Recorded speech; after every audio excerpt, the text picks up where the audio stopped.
Hi, I'm Tori Hageman, and I've just finished what I consider to be the best landscape painting I've ever done, and I'd love to show you how I did this large painting. From getting in those soft water reflections, to the special brush that I used to get those little white ripples, to putting in a forest of trees without having to put in a single tree trunk. I used a very different color palette in this painting from my normal work. I'd love to share that palette with you, and I'd also like to show you how I fearlessly painted over several big areas of this painting that I did not feel were working well and how I fixed them. When I first started painting, not only did I wish I had someone to teach me to paint, but equally important, I wish I had someone who could show me what was wrong with the painting and how to fix it. So that's a big part of my painting videos. I'm going to show you different areas that, in my opinion, were not as good as they could be, and we'll talk through ways to improve it. Hopefully that's going to give you some great ideas for your next landscape painting. I hope you'll come join me in this.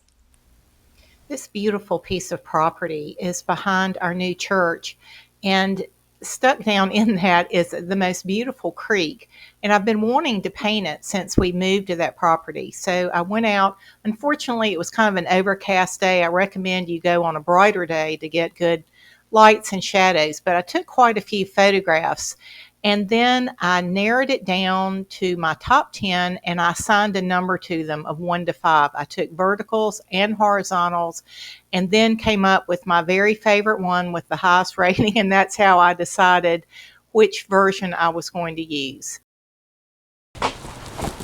So I'm going to start this project with a Blick Premier 30 by 40 inch canvas. I've tried different canvases. I cannot stand painting on a canvas that's not real tight. It's like painting on a trampoline to me. And I think for the quality, for the price, this is the one that I've settled on. So while you might want cheaper canvases to practice on, particularly I think doing something this large, you want something that's going to hold up. I do get the traditional profile, which is this center profile, and I do it because the wider ones, which look nice if you're not going to frame it, but they are so heavy and cumbersome, at least for me, to deal with. I love the way these are finished on the back. You get a choice between this type of finish or having it stapled, and I just think this looks super clean and nice. So it's nicely stretched across the back. It's very sturdy. I've never felt like one was warping on me. So this is what we're going to be using for our big landscape. I've been debating whether to do this horizontally or vertically. I've taken shots both ways, and I'm going to experiment with them and see which way this one's going to go. I don't normally use a projector anymore to get in my drawing, but because there were so many options, I did use a projector to try different vertical and horizontal styles up close from a distance. And when I finally settled on one, I just put a light pencil drawing in of the outline of the creek and the tree line. Here I'm putting in a super soft sky using ultramarine blue and adding a little more white as I come down. I'm using a big, rough Rosemary & Company brush. I can show you more about that. It's a great scrubbing kind of brush, and I'm putting in this very mottled, soft sky, not trying to make any kind of distinct statement about the sky. I want it to sort of blend into the background.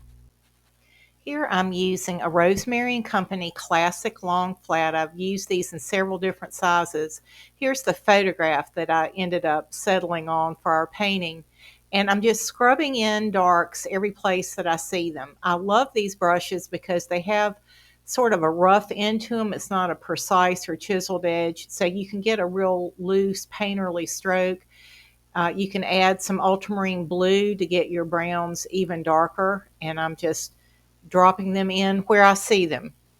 I've heard different artists say you should never use black in a painting, but I kind of broke that rule, and I use black in a number of places. I used it in my green mixture, and I felt like it did a lot to help get these super darks in and get some different kind of greens. And I'll be showing you in a little bit the greens that I chose to use for this painting. But don't be afraid to get your darks dark enough, get those lights light enough, and that'll give you great contrast.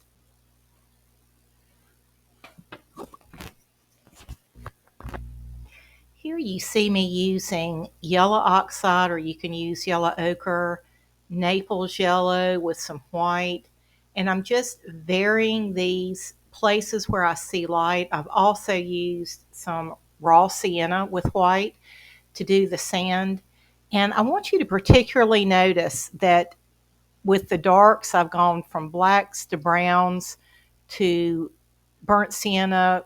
So I've got a variety of darks going across the top. And notice that I'm doing the same thing with the sand. I'm not putting one solid color.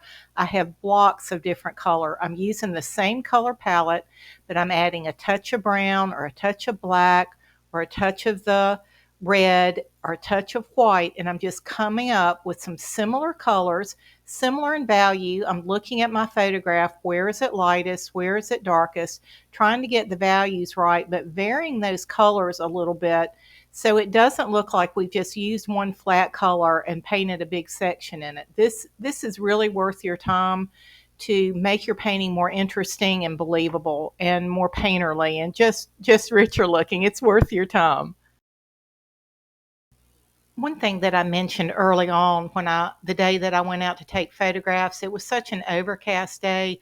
I really prefer to photograph when there is strong sun in the morning or the afternoon, so you get some great cast shadows. But because this day was so gray, everything was pretty flat looking. So I'm having to make up where the sun's coming from, and I'm having to be mindful of that as I'm putting in my lights and darks, because I don't want the painting to look flat, so I'm going to exaggerate some places and warm up some places where I feel like the sun would be hitting. I'm going to blue down and make cooler other places where I feel like it would be in shadow. So, like I say, easier for you if you can get a photograph or a reference or plein air when the sun is really doing some beautiful things. But if not, just be very aware of that with your painting.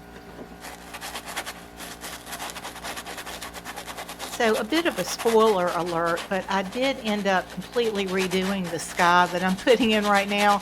But I like this technique very much, and it gives a beautiful rendering of soft, wispy clouds. So, I wanted to just leave this part in and give you a feel for it. I am putting on a sort of a dollop of just thick white paint, and I've got a Rosemary and Company brush, and I'm scrubbing it very hard. I'm pushing that paint out until it gets thin, and I'm using, some of the paint was not pure white, some of it would have had a touch of that ultramarine blue, and I'm just scrubbing it in, and thicker in some places, thinner than others. It's a beautiful look and a very easy way to put in a sky. If you're familiar with my paintings, most of them have very vibrant colors where I really exaggerate the colors. But for this painting, I'm doing it for a group of people, potential buyers who may not follow me and may not be into those really super bright colors. So I decided before I started this painting to do some color swatches of greens, and I decided to use black and Cad Yellow Light as my main green, which is not something that I have typically used. That would have looked too dull to me. Here you can see the black and Cad Yellow Light compared with the Sap Green and Yellow and the Ultramarine Blue and Yellow, which I did use some of those in limited amounts, but mainly you're going to see me mixing black in with yellow to get that subdued green.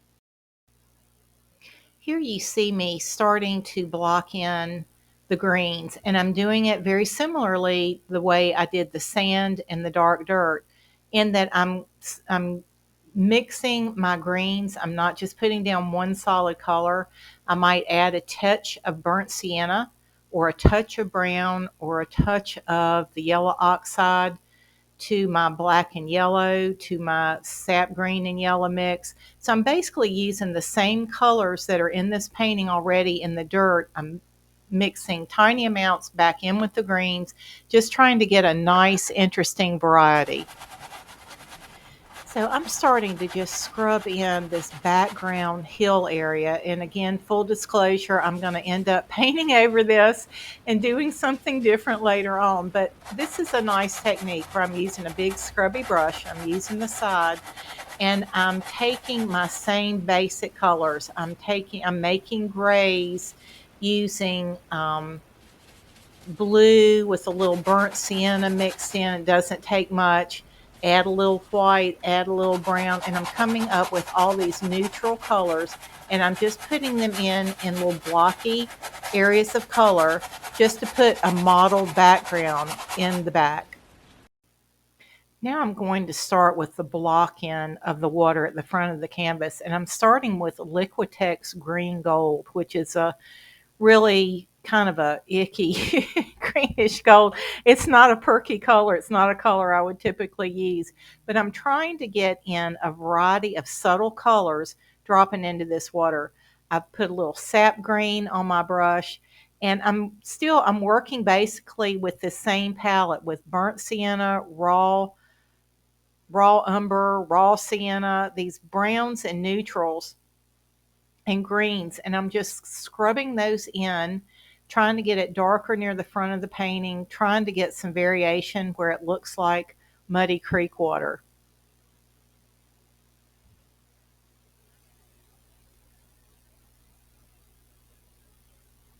This is very much like the rest of the painting. I'm being careful not to put down one solid color.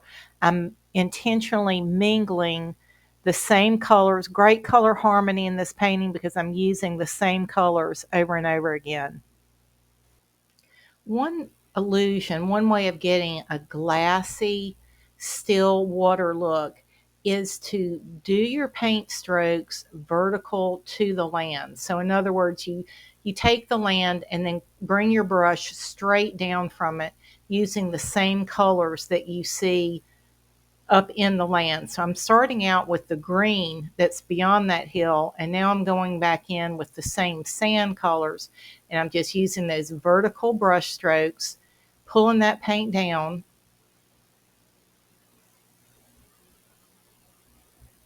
brushing it into these other greens, and just trying to get a soft mottled look.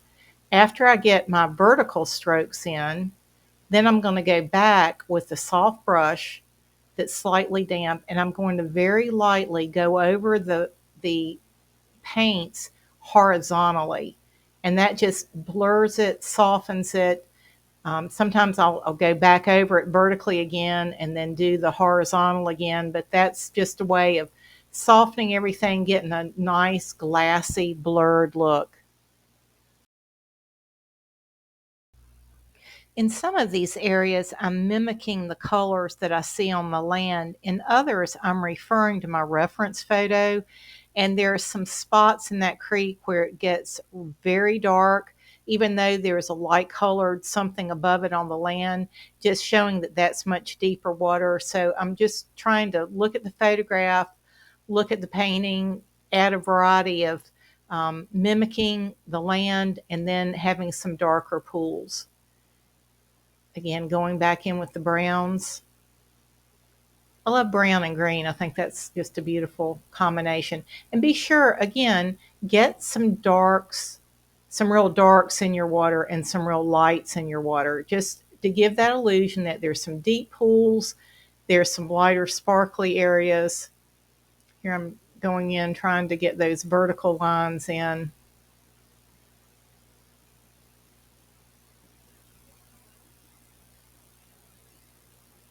I'm trying to work pretty quickly so my paint doesn't dry out. Now you could use a slow dry medium on this stage to get it to act a little bit more like oil paint. I did not do that on this painting, but that's why I went back over it with a damp brush. Here you can see I've put in some light gray just down the center of that section, and I'm using various shades of my greens and blues. Again, the only blue I have on my palette is an ultramarine.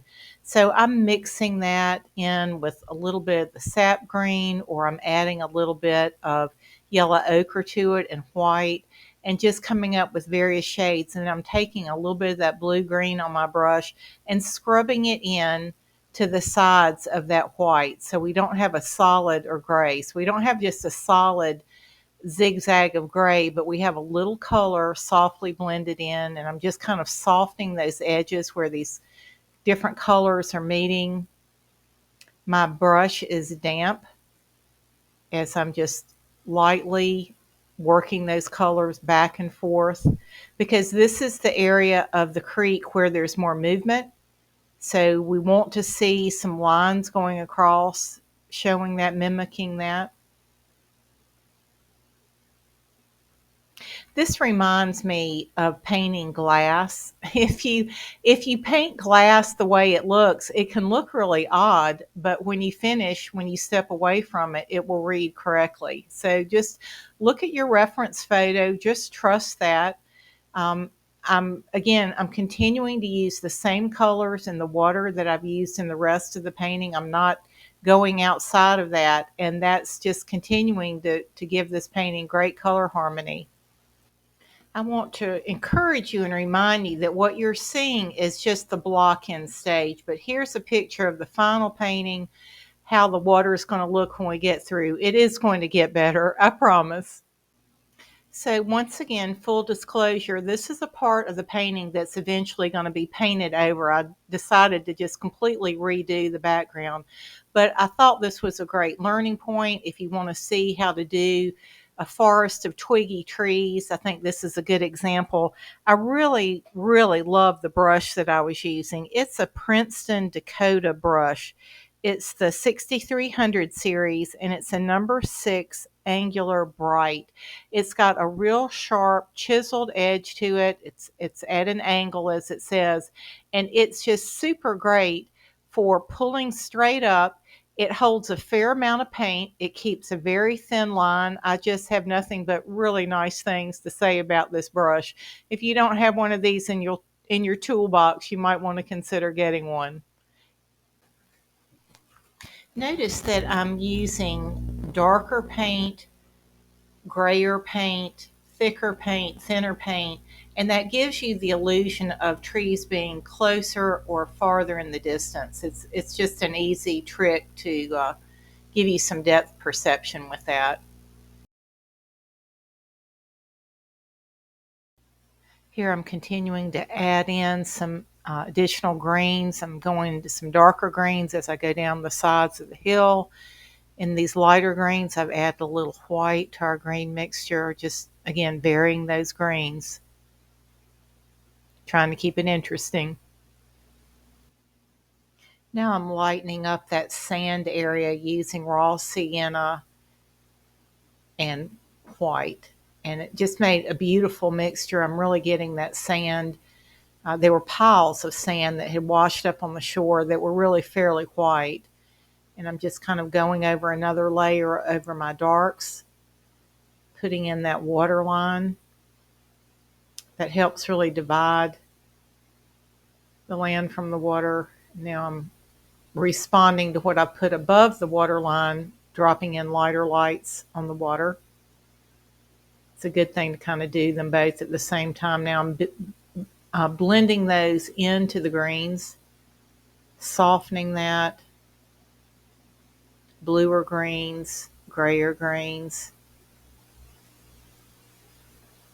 And you can see it's really starting to look like something finally. Now you're going to see me using raw umber just a little bit on my brush, and I'm moving my brush in the other direction. And I'm just putting almost like a glaze, if you will, of that brown. It's watered down, it's not thick paint, and I'm just letting it go over top of the water that's already there. Sorry, I got in front of the camera there. Hold on. Because I want you to see the effect of this. See how it's kind of transparent. You're not blocking what's underneath it. You're just putting a thin layer on top, and it really helps that water look like you can see down into it. I am really sorry about getting in front of the camera.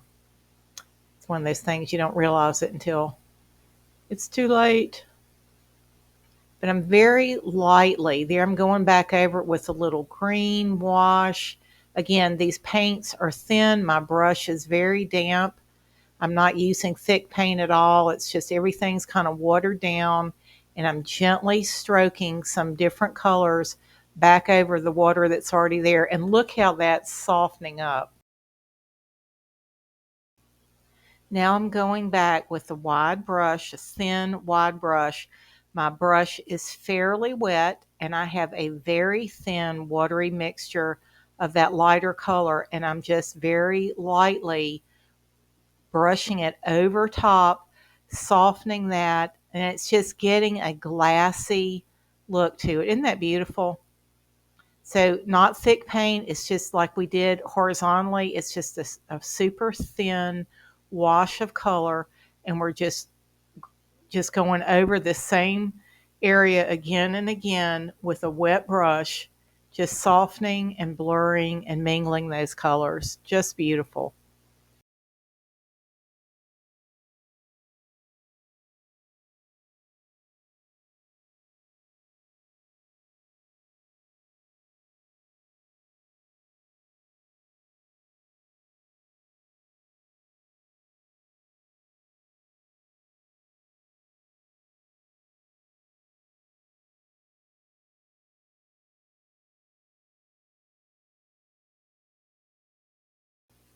I had mentioned earlier with water, sometimes I'll go over it vertically, but then I'll also go back over it horizontally again just to get it so smooth and so blurred. I just love the effect of that. Here I am just adding another layer, just doing it one more time, blurring it, softening it, just as many times as you'd like. Here you see me adding some sky color, and that's always fun if it's showing up in your water or not. Water will often reflect the sky. So I'm just taking ultramarine blue and white, and again, I'm doing these vertical strokes with a wide, thin brush. I don't have a whole lot of paint on the brush. Now I'm going horizontally over the same area just to soften it and blur it. Just doing that over and over vertically and then back over it horizontally. Love the effect of that.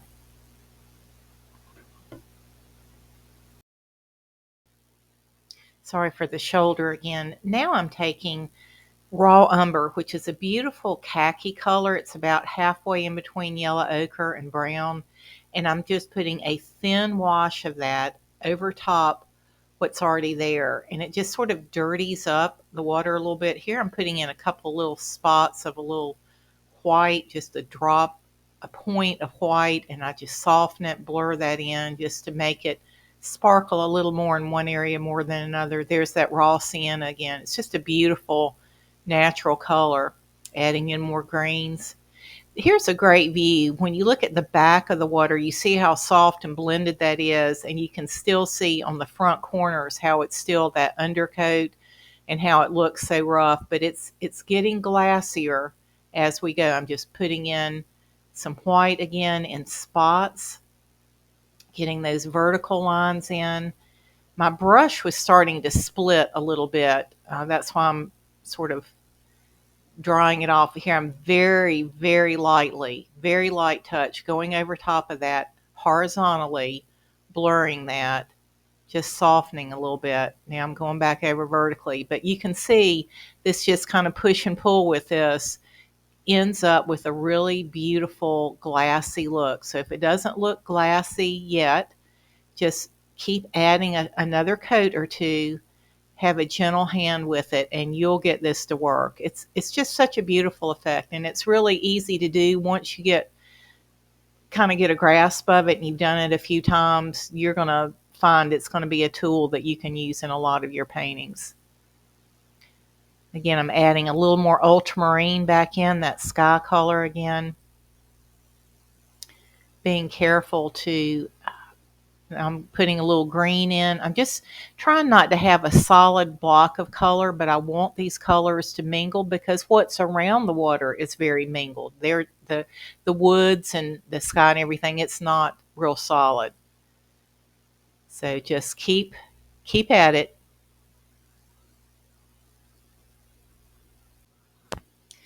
You see how realistic that's looking because they're browns, khakis, on that left-hand corner of the water, there's so many mingled colors in there, and I don't want you to feel overwhelmed. This may look complicated to you, but there were places where I wasn't even looking at my reference photo anymore. I was just using the colors that I had on my palette well, now I'm looking up at it, but using the colors that were in the painting already, and I'm just dropping those in, putting them in vertically, softening them up horizontally, adding some more colors here and there on top of it, just blending it.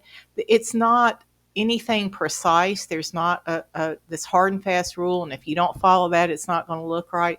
Just play with it and experiment with it. That's really what I was doing. I knew that front corner, I wanted that to get super dark, but I still wanted it to look like there were different colors in there. So even within the darks, I have different colors blended in.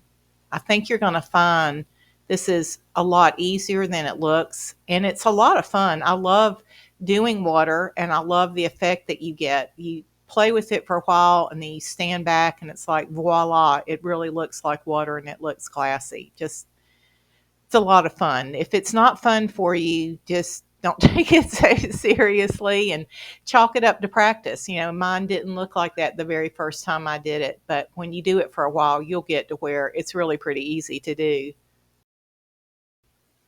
One of the biggest differences that I see as I have grown with an artist is that I use lots and lots of layers on everything, be it flowers or a still life or the sky or dirt. The more layers you use, to my eye, the more interesting it is, the more believable it is. There are very few things in nature that are just a solid flat color. And if you'll get to a point where you can just relax with using layers, and the one thing I love about acrylics is if you mess it up, you can paint over it. I'm going to paint over quite a few things in this painting, and I've gotten to where I really feel pretty confident and fearless. I don't feel like, oh gosh, I spent all that time on it, I don't want to paint over it. My attitude now is that doesn't look right. I've invested all this time in this painting. I want it to look great, so I'm going to paint over that and get it right.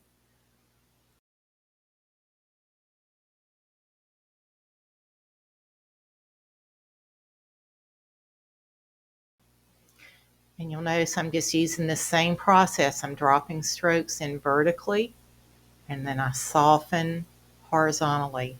When I do the horizontal stroke, it is very, very light. I'm not trying to I want it to read vertically. I'm not trying to get rid of the vertical look. I'm just going across it simply to soften it. So the strokes going across it are very, very light. Here I'm lightening up this water right in the middle. We're getting ready to add some movement in the water because this is a creek, so not all of it's going to appear glassy. You're going to have areas where you can tell that water is moving. Again, just lightening up, darkening back up, bringing more colors in.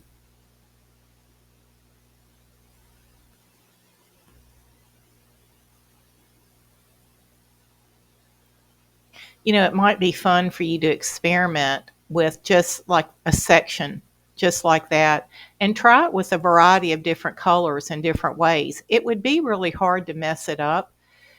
If you're keeping color harmony within your painting, you can just play with those colors, and I think it's going to read correctly. I'm sure you'll see one might be better than another, but yeah, don't be afraid to experiment. Now I'm using this wonderful Princeton Dakota 6300 angular bright brush, size 6. Has a very angled edge. It has a thin profile, and I'm using it on its side. I've got titanium white. I might have a little bit, just the slightest bit of the ultramarine blue in there, so it's not pure white. I am very, very lightly moving that across the side. You'll notice I haven't reloaded with white in a long time. I'm just letting the paint come off that brush. I'll get up on the edge of it to get a thinner line, and then I'll press more and push the brush down on its side more to get a wider look. And I'm just very gently zigzagging back and forth, just like water, leaving some dark spots, leaving some spots a little thicker where I've had a little more paint or I've put a little more pressure on it. And it just really reads beautifully. I loved using this brush for this. Now I've reloaded my brush and I'm just very lightly building out that white water a little bit. You can tell where I've pressed more on the brush, it looks more solid, and where I'm lifting up and it's just barely touching. Here I'm going to the edge of where that blue is and just reinstating that white a little bit. I'm brightening the sand color and then brightening that what's happening in the water as reflection. Here we have this bank on the left side that just looked like a long, flat, boring piece. So I'm taking my flat, thin brush that I'd use for the water, and I'm just putting a mark that juts out in front of the other plane. And I'm using my burnt sienna. I'm going back into the I'm using the raw sienna and I'm using some Naples Yellow to highlight it. And I'm just pulling out a jut in the rock that's going to come in front of the other. And this was one of those things that made the biggest difference in this painting as far as giving it dimension and form and keeping it from being boring. So don't be afraid to put one thing in front of the other. I think the more, we talk about layers a lot with color, but I think there's also something to be said, layers with form, where things are in front of other things that can really help your painting. I'm using our same palette. I'm mixing in a little brown as I go down and go back, just staying within these same colors. I'm going to speed this up for you a little bit, but again, just dropping in those same colors. Going into that black and just, again, these layers of color idea. I'm still keeping it dark, so it's still recede, but it's not just solid black. Getting darker as it juts back in. Adding a little lighter for the highlight. I wanted to mention that bank in the foreground on the right side. I didn't have that filmed for some reason, but that's another place where I used black. I just put in some black slices, and then I took my black and yellow greens mixed with some browns and some dark blues, and I just used that Rosemary & Company rough brush and just scrubbed different dark greens into that bank. And it just gave the illusion that it was a craggy rock with moss growing over it. I was just real pleased with how that turned out. Here you see me just going back in with a little bit more of the blue. I decided I didn't like the way that was jutting out, and so I'm reclaiming that space with water. So I'm going to go over it with a number of layers just to get it to blend back into the water around it. But that was one of those composition things. I looked at it and I thought, that's really catching my eye. I feel like that jut out is sort of the center of attention and it's drawing too much attention. So I'm just pushing it back, make it sit back where it belongs. So I'm just going to speed this up and let you see how I've reworked that space just like I did the rest of the water. And I think this is a great lesson, and don't be fearful that if you want to change something, don't feel like, oh, well, I can't touch the water again. I'll never be able to get it back. That's just not true. It took me a little while to do it, and I had to kind of push back on the edges and soften everything again, but you can definitely rework areas of water. If something isn't working in your composition, to me, it is well worth it to go ahead and take the time to fix it rather than leaving it where it doesn't look good and then you end up with a painting that you're not really happy with or don't feel like you can sell. Here you can see I've added a lot more foreground trees, which I'm going to end up taking out later in the painting. But now I'm just taking my black and cad yellow mixture. I've added in some ultramarine blue to darken it. And I'm just putting in some shadow areas of leaves in these foreground trees. I'm going to be, as the leaves get closer to the outside edge, I'll be adding more yellow. And then finally, I'll be adding some white to the very outside edge. But just wanted you to see kind of that process. I'm using a small flat brush for that. Just wanted you to see what it started looking like as I added more yellow and then finally more white to the outside edge. And this is another space where it's important to get your darks dark enough so that you leave room for the lights and get some good contrast. Here I'm working more on the opposite bank, and I'm speeding up a lot of this from this point on because I feel like we've already gone over some of these principles slower. But again, I'm sticking to the same color palette. I've got my raw sienna, burnt sienna, blacks, whites, yellow oxide, just places of, as they go into shadow, just darkening them up, putting layers of color, making it look interesting, making it look like there's texture. It's not just a solid sheetrock wall there. It's actually dirt and rocks and has some texture to it. Here I'm doing the same thing that I did on the other side. That section looked too flat, so I'm just bringing some lines out and straight down to make it look like there's a rock that's jutting out in front of that other bank. And it's just giving more dimension. It just, gosh, it made such a big difference in this painting.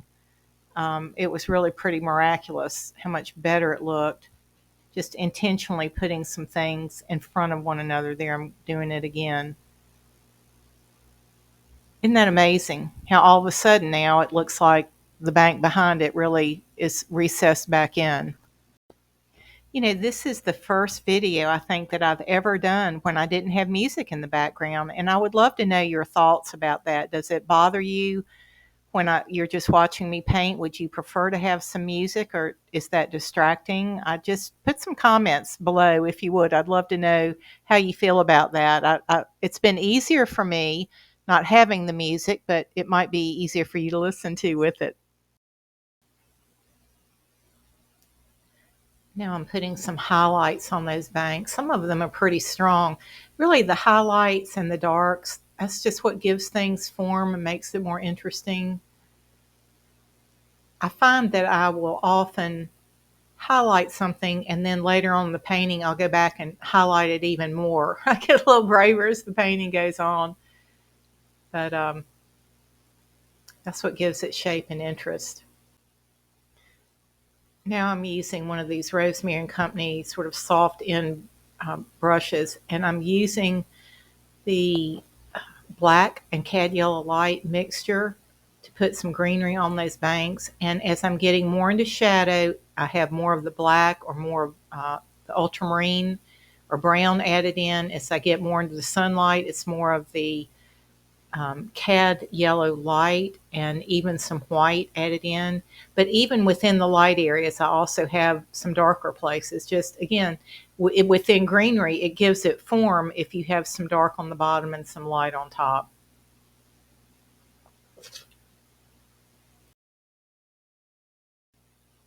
Just like I often go back and put highlights in a second time, I also will often go back and put more darks in. Sometimes those darks get covered up, and on the banks I just wanted to add a little more variety and interest, and some of those places where they just seem too solid, just adding more layers, more variety, more texture.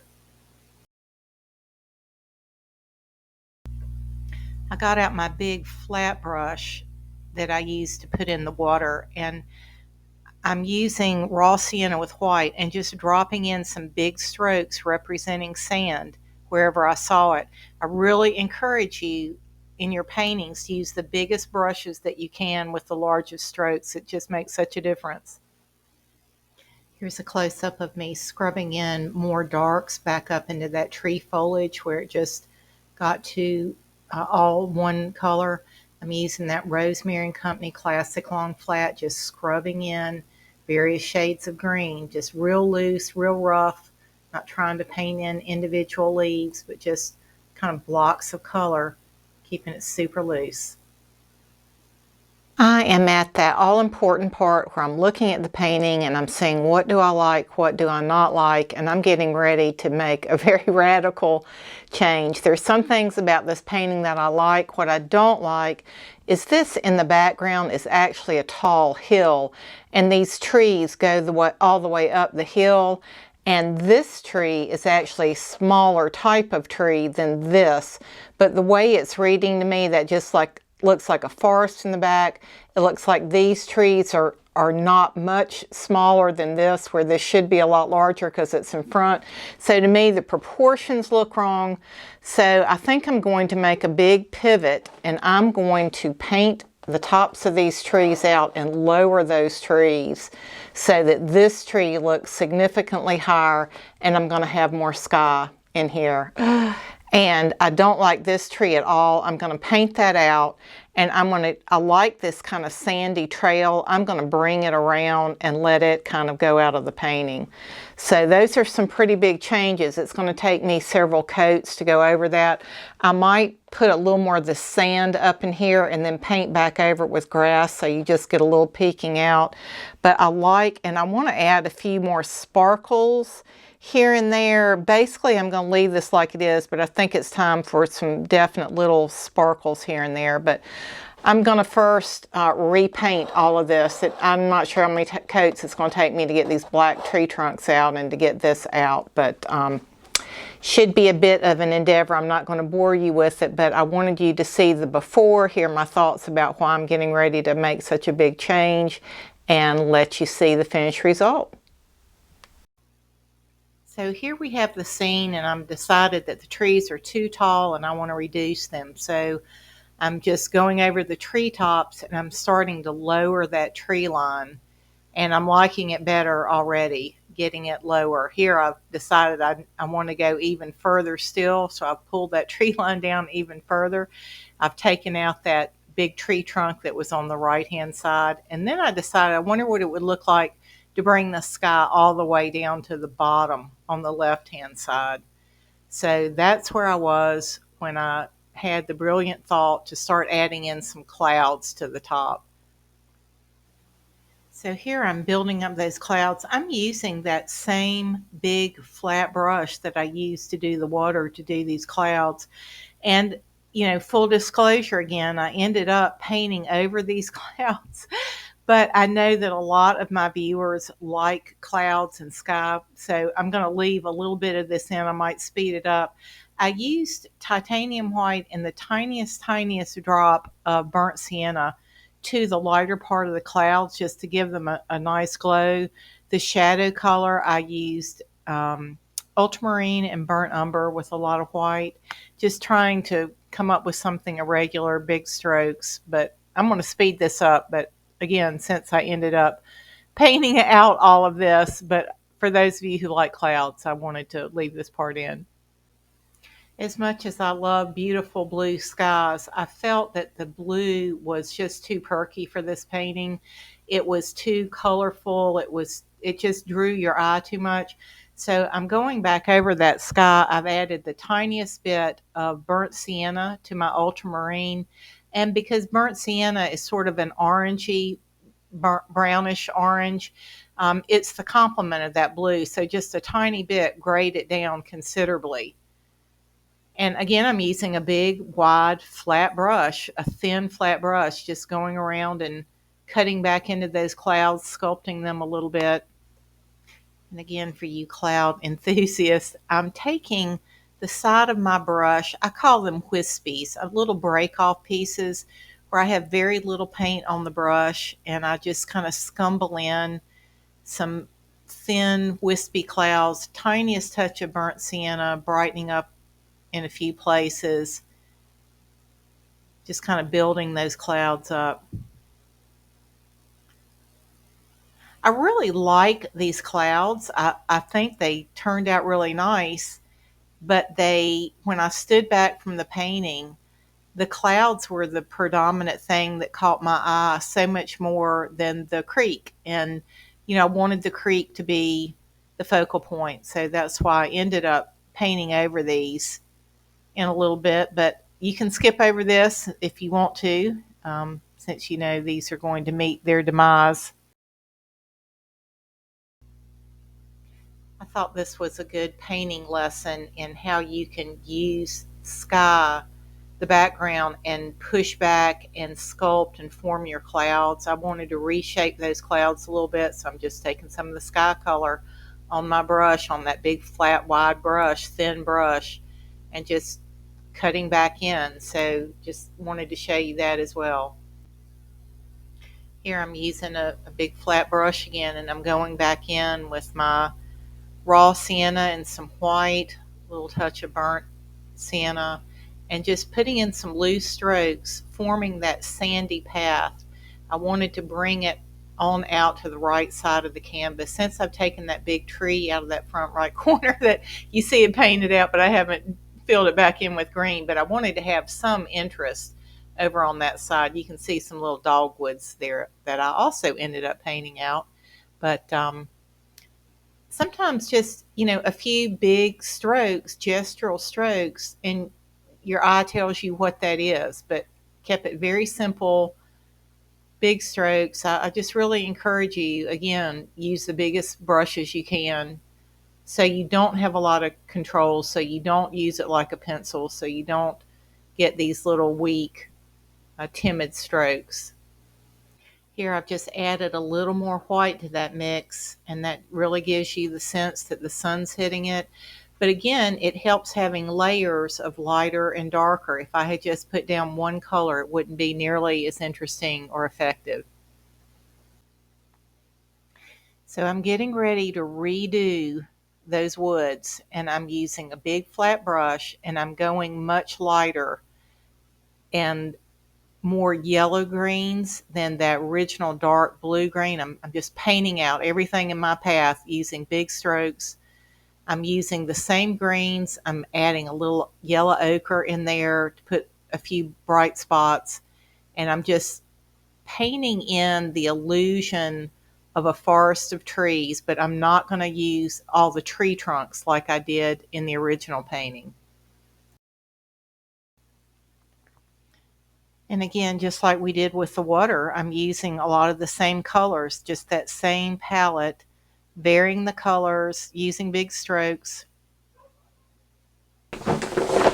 So I wanted to take this opportunity to stop. I'm getting ready to make another pivot and explain to you why I'm going to make this change. And when I started painting, I wished that I had someone who could help critique my work. There would be a painting and I knew parts of it were okay, but parts of it were not, and I didn't know how to fix it. And so one of the reasons that I'm very intentional when I look at a painting and I'm thinking, what do I like, what do I not like, and I talk with you about it, and I explore ways to fix it and improve it. It's so that when you're doing your painting, when something isn't working, you're going to learn to start thinking about, well, what's wrong with it? How can I improve this? And so that you don't end up with a pile of paintings like I had and still have a few that just didn't work, but you don't know what's wrong, you don't know how to fix them, so they just kind of go into that painting graveyard.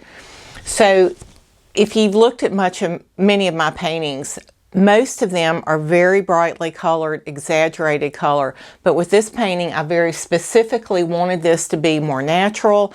It's going to before an audience of people who may not all like that perky look.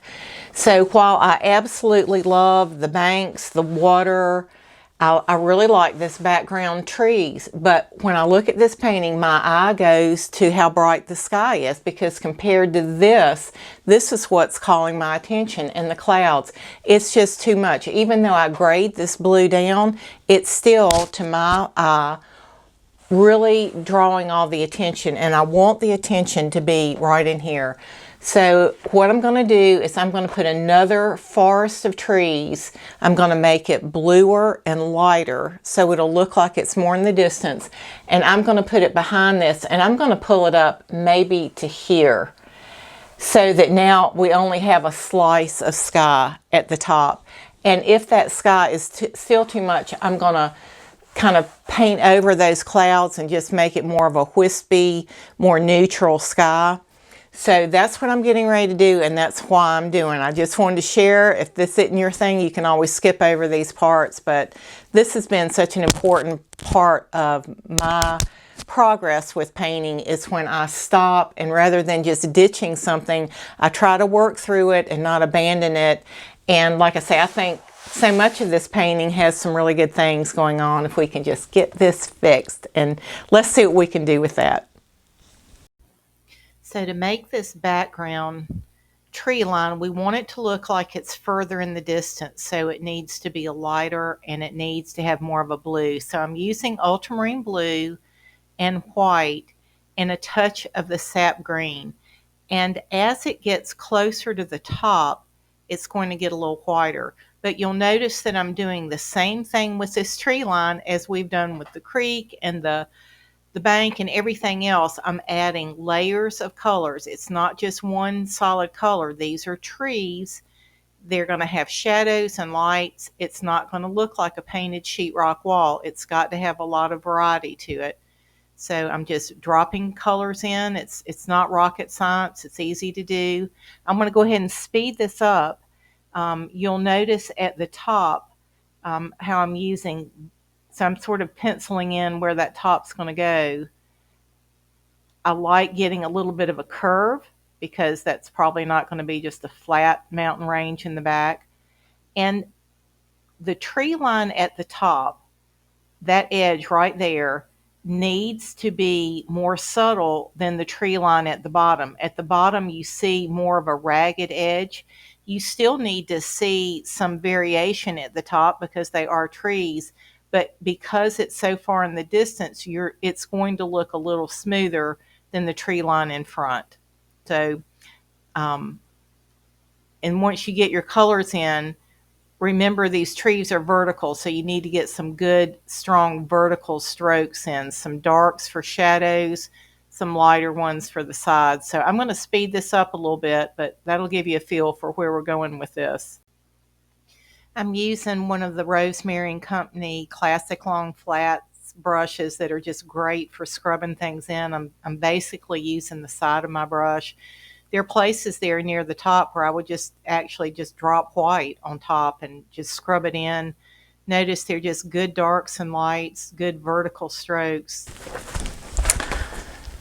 Wow, look at the difference this made. I absolutely love it. I just think that put this beautiful color that's down the water, it pushed it back. And you know, just by varying vertical brush strokes, you really get the sense they're trees. I haven't put in a single tree trunk. I just love it. I love the background it gives for this tree. It keeps that tree from being so screaming. And I really kind of like the sky. I haven't quite decided. I might subdue that one cloud a little bit, but yeah, overall I think that was just a great move. I might repeat this little lighter color back in here, but I don't want to overwork it. I like that it's kind of rough and impressionistic, so I don't want to keep messing with it. I don't want to start trying to fine-tune these edges, or I don't even think I'm going to put in the tree trunks. I'm just super happy with that. Thanks for riding that one out with me. Because I have loved working on this painting, I'm so excited about the way it's turned out. I keep messing with it and I find myself just kind of playing with the water a little bit more, but I really love it and I don't want to overwork it. Having spent some time away from it, I still feel like the sky is drawing too much attention, and I realize my hesitancy in not wanting to paint over that cloud is because I really like that cloud. And I remember so many times when I started painting and I did something that was good, maybe it was the best one I had done, but it wasn't working in the painting, and I wouldn't want to paint over it because I feel like, well, I may never be able to paint that again. I may never be able to paint a cloud that looks like that again. And that's just a lie.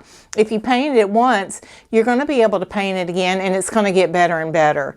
So I am getting over myself. I'm sharing my deepest insecurities about my painting here when I realized what was holding me back from that. So I absolutely love this painting. I feel like this is distracting. I would love to do that cloud in another painting where the sky is the focus, and maybe we'll do one of those soon. So I'm going to rework this and then I'll let you see the difference that it makes. Well, because I love this painting so much, I kept playing with it a little bit. I started tweaking this tree, and if you recall, there was a tree on this side, and I decided I just really don't like that tree, so I painted it out, extended these trees behind it, and it freed up this space. I think it makes these trees look a little more featured, and so now I feel like your eye is drawn right to the center of this painting, which is where I wanted it to be.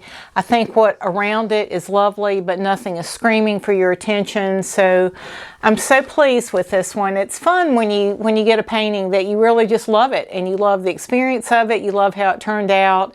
I'm so glad I didn't leave it the way that it was with the things that I felt weren't working right, and kept pressing through it, because now I absolutely love it, and I'm going to feel good about either donating this one or auctioning it or selling whatever it is I end up doing with it. But I hope you've been able to pick up a few pointers and some inspiration and that encouragement. Just, you know, if there's something that's bugging you about the painting, go ahead and see if you can figure out what it is and fix it. You'll be glad you did. Thanks a lot. God bless.